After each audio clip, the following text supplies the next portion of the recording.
Hello to all my wonderful subscribers out there.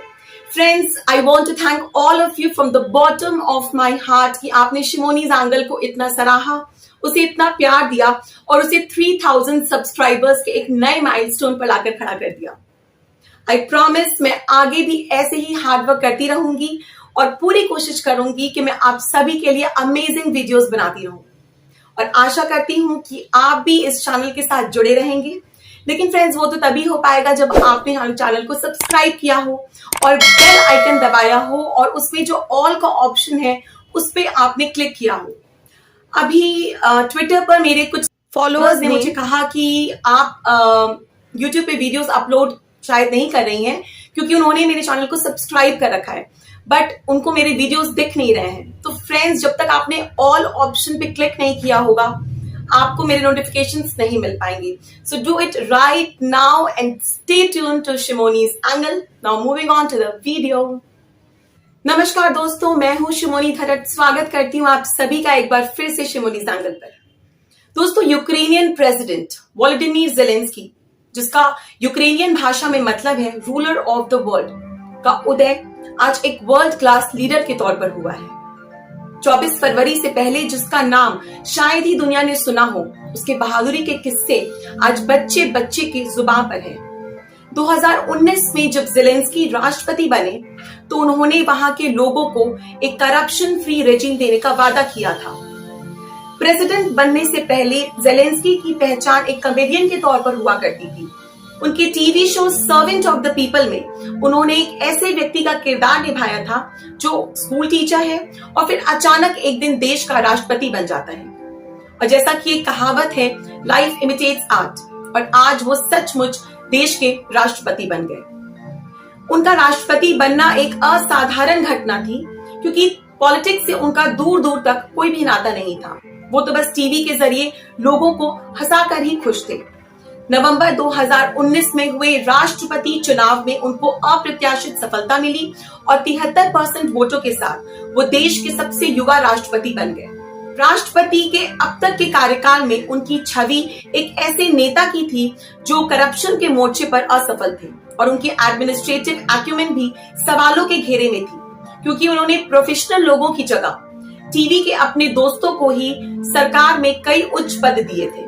मगर ये कल की बात थी। आज उनके हर निर्णय में एक सुलझे हुए राजनेता की झलक मिलती है। 24 फरवरी को जब रशियन फोर्सेस ने यूक्रेन पर आक्रमण किया तो पूरी दुनिया को यह लगा कि 2-3 दिनों में ही पूरे यूक्रेन पर रशियन फोर्सेस का कब्जा होगा क्योंकि रशिया और यूक्रेन में मिलिट्री इंबैलेंस बहुत ज्यादा है और 2014 में क्रीमिया, जो कि एक तरह से यूक्रेन का हिस्सा था, उसे रशिया ने यूक्रेन से अलग कर दिया था।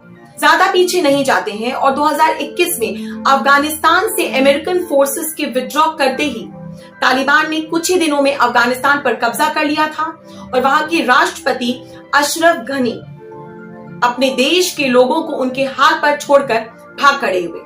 ऐसे में अगर ज़ेलेंस्की भी देश छोड़कर भाग जाते तो किसी को कोई आश्चर्य नहीं होने वाला था, मगर ये जानते हुए कि वो और उनकी फैमिली रशिया के टारगेट पर हैं, उन्होंने कहा कि वो और उनके सैनिक पीठ नहीं दिखाएंगे और रशियन फोर्सेस का डटकर मुकाबला करेंगे। Всім доброго ранку, українці. Зараз в мережі дуже багато з'явилось фейкової інформації, що немов я закликаю складати зброю нашу армію і йде евакуація. Значить так, я тут, ніякої зброї ми не складемо, будемо захищати нашу державу. Тому що наша зброя – це наша правда. Наша правда в тому, що це наша земля, наша країна, наші діти. І ми все це будемо захищати. Ось і все. Ось це і є те, що я хотів вам сказати. Слава Україні! आर्मी यूनिफॉर्म में ज़ेलेंस्की की तस्वीर एक ऐसे राष्ट्र अध्यक्ष की तस्वीर थी जो शायद ये कहना चाह रहा हो कि सरफरोशी की तमन्ना अब हमारे दिल में है, देखना है जोर कितना बाजुए कातिल में है। ज़ेलेंस्की की दिलेरी आम यूक्रेनियन को भी प्रेरित कर रही है और क्या युवा और क्या बुजुर्ग, हर कोई अपने देश के लिए मरने मिटने को तैयार नजर आ रहा है।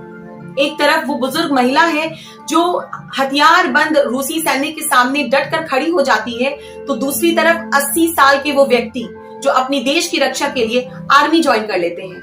और ऐसे ही न जाने और कितने लोग हैं जो अपने देश के लिए किसी भी हद तक जाने के लिए तैयार होंगे। रशियन प्रेसिडेंट पुतिन ने शायद सोचा होगा कि यूक्रेन पर कब्जा और वहां सत्ता परिवर्तन उनके लिए केक वॉक होगा। उन्हें शायद इस बात का जरा सा भी अंदाजा नहीं रहा होगा कि वो 2 लाख यूक्रेनियन सैनिकों से नहीं बल्कि 4 करोड़ यूक्रेनियन से लड़ रहे हैं। जिस तरह धीरे धीरे पूरी दुनिया और यहां तक कि खुद रशिया के लोग पुतिन के विरुद्ध खड़े हो रहे हैं, तो ऐसे में अगर खुद पुतिन ही रशिया की सत्ता से बेदखल हो जाएंगे तो इसमें कोई आश्चर्य की बात नहीं होगी। और अगर ऐसा होता है तो चीन और नॉर्थ कोरिया जैसे रोग नेशंस को भी एक क्लियर मैसेज आएगा।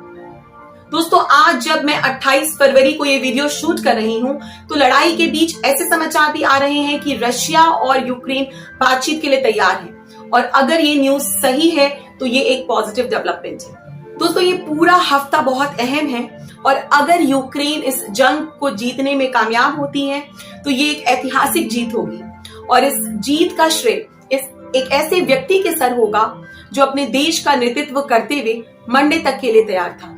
धन्यवाद दोस्तों, आज का वीडियो यहीं तक। आशा करती हूँ वीडियो पसंद आया होगा। वीडियो अच्छा लगा हो तो इसे लाइक कीजिए और आपका इस वीडियो में क्या राय है मुझे जरूर लिखकर बताइए कमेंट बॉक्स में। अगर आप मेरे चैनल पर नए हैं तो चैनल को जल्दी से सब्सक्राइब करिए और बेल आइकन ऑन करके ऑल वाला ऑप्शन क्लिक कर दीजिए। आप मुझे ट्विटर और फेसबुक पर जरूर फॉलो करिए फ्रेंड्स। मुलाकात होगी बहुत जल्दी नेक्स्ट वीडियो में। जय हिंद दोस्तों।